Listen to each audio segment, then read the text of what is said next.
jërë ngeen jëf mbokk yi ñuy rafetlu seen ànd ak seen site dakarmatin.com tey jii ñu fas yéene dalal ministre des sports Matar Ba ci waxtaan woo xam ne dina am solo ndaxte mi ngi jëm ci wàllu équipe nationale bi nga xam ne gis nañ ne qualifié na pour coupe du monde Russie 2018 incha allah loolu yëpp nag nekkutoon liggéeyu benn fan yaatu woon na yàggoon na mu nekkoon liggéey bu métti am na ñoo xam ne demoon nañu ba amatuñ ci woon yaakaar. am tey jii ñoo xam ne téye nañ ba mu dëgër ba li nga xam ne moom la askanu Sénégal gi bëgg yëpp tey jii am nañ ko monsieur le ministre laaj bu njëkk bi moo di dañ lay wax massa coono d'abord est-ce que yomboon na.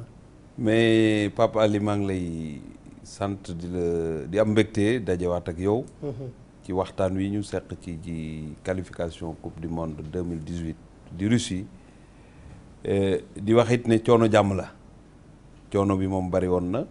te coono bi du teggeeku parce que boo nekkee kuy liggéeyal sa réew doo tal noppaleku te équipe nationale muy fédération yii ngay gis ni nit ñi di leen xaw a doyadil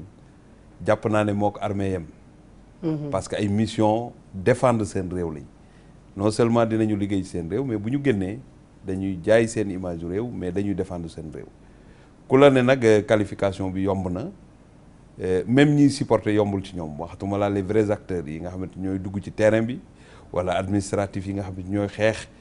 jël garantie pour xale yi mën a football te mën a am gain de cause parce que football ci biir terrain bi jàpp naa ne mooy la dernière phase bu compétition amee dafa am lu koy préparer dafa am lu yóbbu nit ñi dafa am luy tax xale yi mën a dugg ci terrain bi football loolu fédération ak ministère moo koy def moo tax ma jàpp ne liggéey bu métti la woon waaye mujj na bànneex parce que premier objectif bi ñu amoon mooy bokk ci coupe du monde bi mooy bokk ci 32 équipes yi war a dem Russie 2018. lan moo ci gënoon métti. waaw li ci gënoon métti d'abord xam nga liggéeyu fédération boo delloo gannaaw tuuti li gënoon métti mooy fexe ba fédération ak ministère liggéey dans la complémentarité liggéey en toute intelligence et en toute complicité. sans mu charger négativement parce que boo nee complice rek gars yi Sénégal moom dañ koy jëlee leneen. mais li gën a neex mooy si président Augustin tey bu génnee réew mi war a liggéey ci wàllu fédération wàllu équipe nationale wala Ablaye Seydou Sow bi nga xamante mooy tampon bi nekk suñu xarit su demee tey war a liggéey su gisee lu état war a defar moom mooy tey def li état war a defar te bu njëkk doon am loolu xeex la woon diggante fédération ak état bi. jàpp naa sax ne am na benn grand dirigeant nee na moom bu xëyaan li ñuy njëkk a def mooy xëy xool lan la état bi wax ministre des sports lu mu wax ba ñoom ñu wax safaan nga tontu te xam nga loolu daf ñu doon perdre le temps on est dans une performance dynamique de performance boo xamante ne tey kenn ci fédération bu demee def mission de prospection il a la confiance de l'État du Sénégal dina travailler ak suñu service ba nga xamante ne disposition yi ñu war a jël yëpp dinañ ko jël ba duñ nekk ci benn détail te loolu war nañ ko jël en considération ba pare nag teg ci la décision politique du chef de l'État parce que nag président Macky Sall jàpp naa ne bu ñuy jël les ministres des sports les plus chanceux mun naa ne ci la bokk parce que dama nekk ak un président qui est sportif qui prend les décisions yu fortes yoo xamante ne am na temps kenn jàppul ne équipe nationale du Sénégal war nañ ko mën a louer avion génne ay 200 millions wala ay 100 et quelques millions pour mettre xale yi dans d'excellentes conditions de travail pour ñu mën a dem fi ñu war a dem ci temps nekk ci conditions yu baax loolu aussi bokk na ci li gën a déterminant logistique bi mais le plus important aussi mooy la gestion du groupe et ça c'est la fédération defe naa ne war nañ tirer chapeau fédération moom mooy gérer entraîneurs yi moom mooy gérer xale yi mooy gérer administration te le fait le plus marquant mooy bi Abdoulaye Seydou Sow ak la fédération Augustin gisee ne le match contre l'Afrique du Sud il y a eu des problèmes ñu bind FIFA pour réclamer les droits de l'État du Sénégal et de l'équipe nationale du Sénégal ñun tam ñu fekk leen ci déclarer ne li ñu gis neexuñu et c'est pas ça qui va développer le football africain ñu am ci gain de cause loolu la ñuy doyee une fédération expérimentée et forte parce que pour être président de fédération pour nekk ci instance yi di défendre sa réew il faut avoir un bagage intellectuel mais il faut avoir le sens de la responsabilité te loolu lay fédération bi def moo tax dañ leen war a sant gërëm leen te xam ne Sénégal bu ñu ko bëggee doxal kenn mënul lépp kenn day am xam-xam ci lenn kenn am détermination ci lenn mais ñeneen ñi ko bokk ñoo ko war a fekkee ba lépp lu mu amoon ci vide ñu andi ko mais bañ di gor tànk yi wala ñuy wax loo xamante ne daf ñu tardel. gis nañ ne am na benn osmose entre ministère ak fédération te d'habitude da doon bëri problème à chaque fois ñu wax ne l'État n'a pas joué son rôle moo tax moom ay manquement loolu état d'esprit la boo indaale ci ministère bi wala li nga bokk ci mouvement associatif moo la permettre faciliter loolu. je ne suis pas le premier ministre bu bokk ci ministre des sports bu bokk ci mouvement sportif. am na fi ay inspecteurs généraux ay inspecteurs de la jeunesse. am na fi ñoo xamante ne ni ma defee mouvement associatif lañ defee mouvement associatif. c'est que ñun bi ñu ñëwee li ñu jàpp mooy. président Augustin muy président Babacar Ndiaye muy l'ensemble des présidents de fédération. d'abord man dama jàpp ne c'est des hautes personnalités de l'État ku ci nekk yaa ngi sa secteur di liggéey am sa profession. daf dul jaadu ab ministre des sports ñëw bëgg a doyadil ñooñu wala bëgg di décider à la place de ces gens-là wala ngay décider te mën leen a waxtaan mën la ñëw concerter leen te defloo ko boo ko defee rek da ngay yàq mbir yi fi ñu toll ci at yi ñu toll. kenn mënatu fee def dara par force comme ñoo bokk benn objectif état daf leen délégué ay pouvoir li gën a neex kay koo délégué pouvoir booy def loo xamante ne pour gunge ko la nga toog ak moom waxtaan anticiper ci waxtaan wi planifier ci waxtaan wi parce que tey boo buggee jàppale fédération par exemple ba pare ne yow yaa koy defal sans nga wax ko mun nga ñëw fi nga koy jàppale fekk foofu la soxla feneen la soxla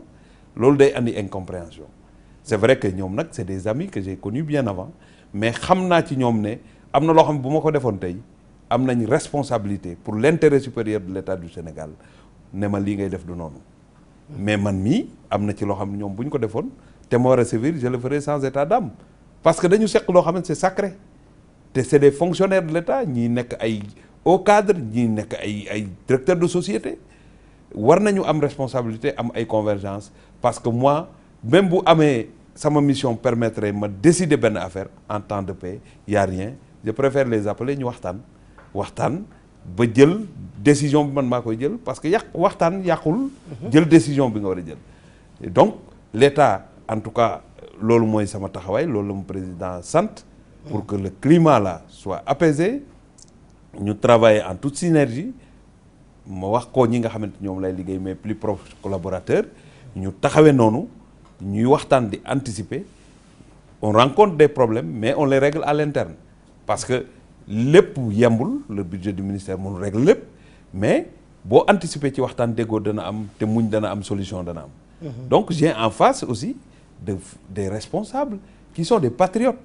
parce que encore une fois les présidents de fédération ceux qui sont dans le mouvement associatif des fois nit ñi dañu jàpp ne ñu am jot lañ mais amuñu jot boobu ay responsable lañ ci réew mi mais ba pare nag jël ci seen bopp di def bénévolat di liggéey amuñu salaire di bàyyi seen njaboot di tukki di côtoyer le danger tous les jours mais bëgg seen réew moom moo tax loolu duñu ko jël en considération ñu leen di attaquer frontalement di leen wax di yàq seen der di leen wax lu ñaaw mais loolu yëpp ku bëgg sa réew doo ko seet da ngay fixer sa objectif dox sa dox pour faire plaisir à ton peuple te defe naa ne loolu am nañ ci matérialisation bi hier avec la qualification de monsieur le ministre am na loo xam ne seetlu nañ ko y a un moment de flottement de doute surtout ba ñu amee gain de cause na dañuy footballaat match contre Afrique du Sud ñu ne le ministre des Sports a décidé de mettre la pression maintenant sur l'équipe pour leur dire que amu leen choix pour ne pas se qualifier moment de doute boobu ak moment de je dirais une petite crise nan ngeen gérer situation boobu. mais quand tu es responsable d'une situation te nga nekk sportif aussi da ngay xam ne vie boo gis day am ay moments de baisse et foofu lañ soxla réew mi sax d'ailleurs foofu lañ soxla les supporters quand une équipe doute li koy may énergie bu tax mu génn ci normalement c'est la mobilisation des supporters et de son peuple loolu xawoon na manqué parce que wax ji xam nga comme Sénégal la ñu nekk ku nekk entraîneur la ku nekk dana wax mais li gënoon a am solo mooy moment difficulté yooyu ci la fédération ak ministère gën a nekk ensemble autour de l'équipe c'est vrai que j'ai fait une sortie pour dire que on ne peut pas nous parler d'autre chose que de la qualification et à juste raison parce que avant ma koy wax nit ñi dañ seetluwul c'est le président Augustin moo njëkk a def sortie ne bu ñu qualifié wu ça serait un gâchis. man ma ne amul lenn lu ñu mën a def lu dul qualification parce que boo amee fédération bu fighting loo xamante ne mosul am presque man mosuma ko dégg match boo joué toog 1 an sa fédération di xeex guddeeg bëccëg ba ñu annulé match boobu war ko joué waat nga am équipe bu mel nii am encadrement bu mel nii ba pare am état bu nekk ci ginnaaw di mettre les moyens on ne peut pas douter de notre qualification il fallait le dire et c'est le peuple qui pensait comme ça même bu génnee ci sama làmmiñ muy fédération muy ñoom ñëpp jàpp nañ ne dañu war a qualifier te wax jooju day réveiller mais c'est pas une pression négative te yàlla def na tey on est en phase on a toujours été solidaire dans les moments difficiles te dina amaat yeneen moments yu difficiles parce que c'est le football c'est le sport qui est comme ça mënoo am benn rythme rek di dem rek ci kaw dina am moment de baisse mais moment de baisse boobu ci la ñu war a am sérénité ci la ñu war a am solidarité ci la ñu war a ànd pour trouver les solutions pour revenir en tout cas au niveau de la performance. Est-ce que ça a été facile de gérer le groupe par moment? Ça n'a jamais été facile de gérer le groupe même say doom sax pour gérer leen des fois nga toog ne waaw man naka laa war a def. Parce que am na ñu doon buddee am na ñoo xam ne ils veulent jouer toujours. Non pas am na ñoo xam ne ils se prennent pour des cadres ils doivent être titulaires dans l'équipe. Non ça c'est pas spécifique à la situation. C'est tous les clubs. C'est tous les clubs. Des fois même Real lu yàgg yeneen kii il y a des choses qui se passent à l'interne mais qui se gèrent aussi à l'interne. Un joueur qui est fougueux qui veut jouer qui veut faire des choses extraordinaires il peut avoir un comportement boo xamante nit ñi duñ ko nawlu wala dinañ ko interpréter d'une autre manière. Mais c'est le rôle des dirigeants de faire revenir à la raison dellu si li gën a bon rek moom li bon rek ci groupe mooy ku négatif mais il y a des réactions spontanées yu nit ñi mën a comprendre et puis dañ lay encadrer nga continuer ci. Et toutes les équipes c'est comme ça il y en aura toujours quand on gère les hommes il faut être toujours prêt à savourer des choses mais à faire face à des difficultés et les gérer les surmonter. Et le cas Aliou Cissé attaqué nañ ko façon attaque bu ne mais quand même j'ai l'impression que am na benn soutien boo xam ne amoon na ko de votre part. Mais suñ ko soutenirul duñu cohérent parce que nous on n'a pas allé chercher c'est pas l'État qui est allé chercher Aliou Cissé parce que on a délégué nos pouvoirs c'est la fédération ñoo tànn seen entraîneur proposé ñu ko ñu ànd ci ak ñoom tant qu'il est à son poste il a le soutien total de la fédération et de l'État c'est tout à fait normal parce que nit doo ko lâcher parce que am na fu mu titubé Aliou dañu am ci moom yaakaar parce que dañu tolloon moment boo xamante ne tous les Sénégalais waxuma je ne veux pas dire à l'unanimité mais la majorité écrasante des Sénégalais réclamaient Aliou parce que dañ jàppoon ne am na lu manqué équipe nationale mooy dem ba jeex fighting rigueur moral de fer fighting ñu ne Aliou mën na ko jël fekk ñu poser beneen débat ne nañ bàyyi étranger parce que expertise locale am na on a pris Aliou donc c'est pas parce que Aliou a remporté des trophées ou bien un très grand entraîneur expérimenté su fekkoon ne critère boobu moom moo nekk critère bi ëpp peut-être du nekk entraîneur équipe nationale moo tax Aliou dafa am circonstance atténuante mais jëfee bien les choses soo bëggee sa réew engagé wu ak xam-xam bi mu am parce que c'est un entraîneur tey li muy wone na ne tey ku ko doon xeebit war nga koo jox considération bëgg réewam positive faire face aux critiques ànd ak une forte fédération qui l'accompagne un état qui est là tax na tey bu fekkee ne entraîneurs yi ñuy xaxar yëpp résultats yi ñu la ñu am Aliou dafa war a ñaan nag chaque jour ñuy dal ci ko am pour que Sénégal di am ndam. ñaata la état bi miser sur l'équipe nationale xam nga ko globalement le montant. li mu jot a def. waaw li mu jot a def dinaa def nag une grande sortie je te ferai le privilège nga fekke ko. mais li ma la bëgg a xamal mooy bi président Macky Sall di ñëw ci bopp réew mi pour toutes les compétitions internationales. avant mu fi nekk 900 millions la woon moins 2 milliards mais année bii ñu passé li ñu def ci compétition internationale ëpp na 3 milliards 6 donc tey war ngaa xam ne match équipe nationale bu nekk fii biir Dakar dina dépasser 150 millions bu génnee te boolewuñ ci avion dina mot ay 200 millions donc boo ci boolee ay louer avion c'est beaucoup de choses si tu multiplies tu peux savoir ne ay milliards la yoo xamante def nañ ko pour accompagner l'équipe nationale mais Pape Ali bu ñuy dem ci ay jàppale discipline yi en général je n'aime pas parler d'argent xam nga lu tax démb yaa ngi woon stade mbégte bi feeñ ci nit ñi waxuma la nga wax ak nit de mais environnement bi ngay toog onde positive yiy dugg sa yaram kooku milliard mënu koo jënd donc loo ci investir jar na ko. Vous savez, une équipe nationale qui n'a pas les moyens ou bien des autorités yu amul vision boobu jëluñ yenn forte décision yi xam nga ban jour la équipe nationale naroon ñëw fii. peut-être à un jour de leur match nekk ci biir Afrique di wër pour yegg si fii duñ nekk dans de bonnes conditions tu ne verras pas ce jeu-là. football nañ fi ak équipe njëkk ko dëkkam. njëkk ko dëkkam parce que lu tax ñu njëkk ko dëkkam moom mooy dañu planification bu baax loué wuñu avion mais la fédération a anticipé avec le ministère ba ñu jël place yi ñu war a jël ba xale yi mën a njëkk l'équipe adverse ci dëkkam Burkina ñoo ko njëkk dëkkam joué nañ fekk Niger njëkk ko dëkkam et tout ça c'est extrêmement important. Commission mixte bi am fii entre fédération ak ministère ñooy anticiper ci loolu parce que on a acquis une expérience bu ñu permettre ñu créer les conditions de performance de notre équipe nationale li ci des mooy xale yi rek seen xel yëpp ci bal bi lay nekk te ñu ngi ciy def li ñu war a def. Monsieur le ministre amoon nañ expérience coupe du monde en 2002 léegi ñu ngi waaj a demaat coupe du monde war nañu tirer les leçons. La première expérience pour ne pas commettre peut-être erreur yi ñu defoon est-ce que loolu tamit am na dispositif boo war a mën a teg en place pour ñu mën ci jël ay jàngat. Vous savez dans la vie même bu dul coupe du monde jour boo passé rek da nga ci war a tirer expérience. 2002 ña ca demoon def nañ la ñu war a def liggéey nañ la ñu war a liggéey ñii kontaan nañ ñii ñu ngi poser question loolu ku nekk bu la neexee nga poser question mais man li ma xam mooy li ñuy dund. Je sais que fédération bi ñi ma xam ñii nga xam ne ñoom lay liggéeyal président Augustin jiite ko mettre ñu en rapport parce que il n'est pas forcément toujours là et puis les rôles sont distribués. Abdoulaye Seydou Sow il est toujours ici c'est un administrateur civil nekk un haut cadre ci réew mi ñoom ñëpp li ma jàpp ci ñoom c'est des patriotes te di travailler en toute intelligence ak ñun. La vie ne s'arrêtera pas en 2017 te ñoom ñoo la ko gën a xam. te ku ci ne li ma sentir ci yow mooy sa ndam mooy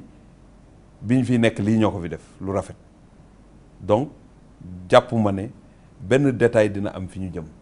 lu dul concentré wu fexe xale yi def seen kemtalaay kattan pour bégloo réew mi lépp lu ci retombé ñu delloo ko ci footballu Sénégal delloo ko ci économie réew mi delloo ko ci infrastructure réew mi loolu xam naa ne.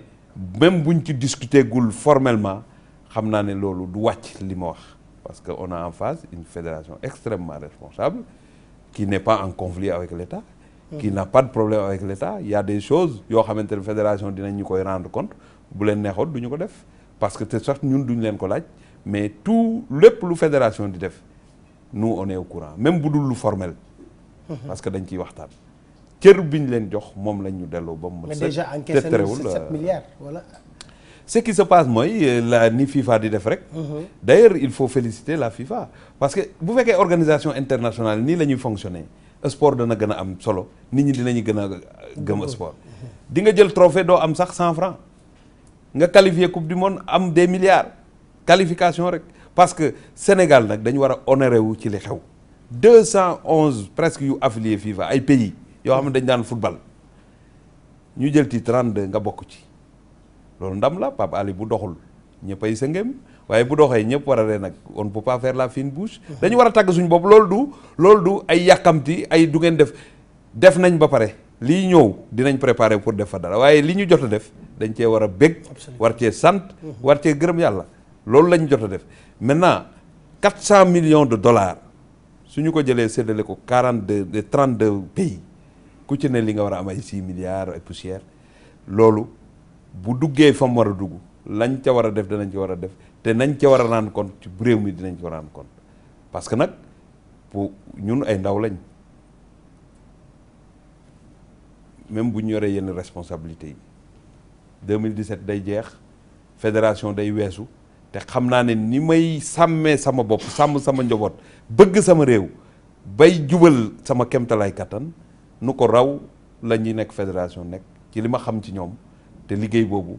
la ma wax rek te ñoom d'accord nañ ci ñëpp d'accord nañ ci lépp lu dugg si ci réew mi ñëpp dinañ xam fu mu dugg bu soobee yàlla. alors gis nañ tamit il faut un plan d'organisation pour préparer les joueurs est-ce que déjà yeneen ci xalaat.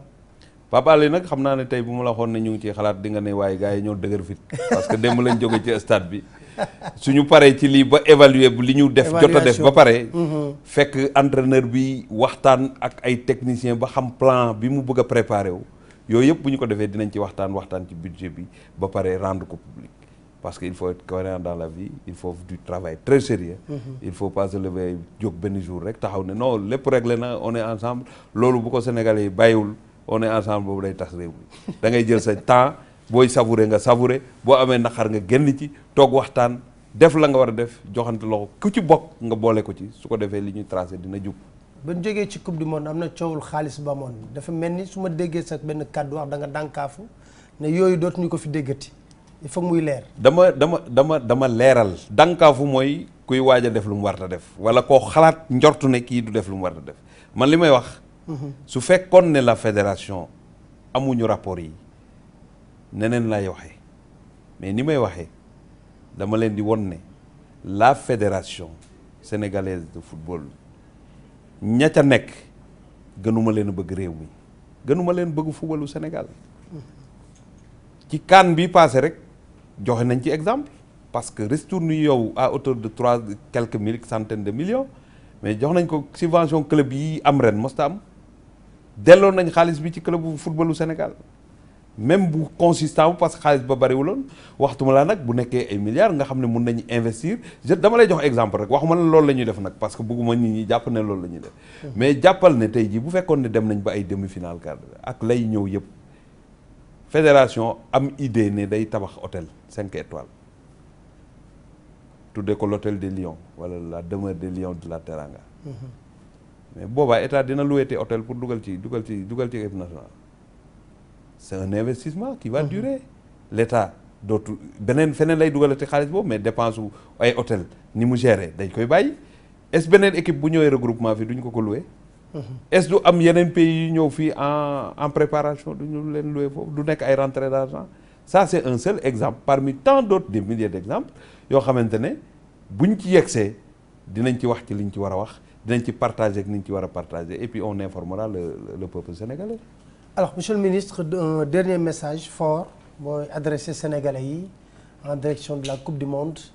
lan lay doon. waaw d'abord damay jël prétexte su match démb bi. ak suñu match contre Cap-Vert suñu match contre Afrique du Sud à Polokwane. La mobilisation dans l'unité du peuple sénégalais. parce que balaa ngaa ñëw ci jàngatu football bi loolu ngay jàngat parce que réew fee yi da nga koy jàngat bi mooy sénégalais yi joxante loxo moo leen dig nekk benn su ñu nekkee benn bëgg dara yàlla def ko bu ñu lu ñu yóotu te nekk benn mën nañ ko jot te football ak sport loolu lay jëriñ il faut que nit ñi jàngat te xam ne day am moment boo xamante ne objectif bi ni fixé wu mooy gën a am importance que suñuy personne tant que ñu ngi def débat boo xamante ne ku nekk da ngay tirer couverture sa bopp lu ñu xarañ du ñu am ndam mais toll nañ foo xamante ne ak discours bi am ak pression bi ñu jàpp ne moom lañ doon teg nit ñi Sénégalais yëpp dañ joxante loxo ku nekk di ñaan ñii toog seen kër yori kurus ñii di def leneen ñoo ñëpp la ñuy sant tout le peuple sénégalais ku nekk ak jàpp bi nga ci jàpp te jàpp ne loolu mooy yoon wi ñu war a jaar pour le développement économique et social du Sénégal leneen lu ñu nekk rek c'est des discours politiciens daf ñuy tardel te du ñu am ndam di ñaan Sénégalais yi loolu ñu def bu ñu ko bàyyi ba gunge xale yi ba ñu jongante ji te bañ koo ba pour accompagner toutes les disciplines bañ koo ba pour accompagner le développement économique et social. Parce que Sénégal bu doxee équipe nationale bi gagné kan moo koy jël dugal ko sa poche amul. Sénégal bu jaaree yoon ku koy jël dugal ko sa poche Sénégal bu neexee am lépp li mu war a am ku koy dugal sa poche kenn du ko dugal sa poche ñépp a ko bokk moo tax waxu xëccoo bu jotee ku nekk mën na waaye bu jeexee nañ joxante loxo ànd liggéey. kon monsieur le ministre maa ngi lay sant di la gërëm bu baax a baax ci dalal bi ñu dalal ak tamit information am solo yi nga xam ne jox nañ ko di sant di gërëm mbokku téléspectateurs yi di leen di daje ci seen beneen émission incha allah.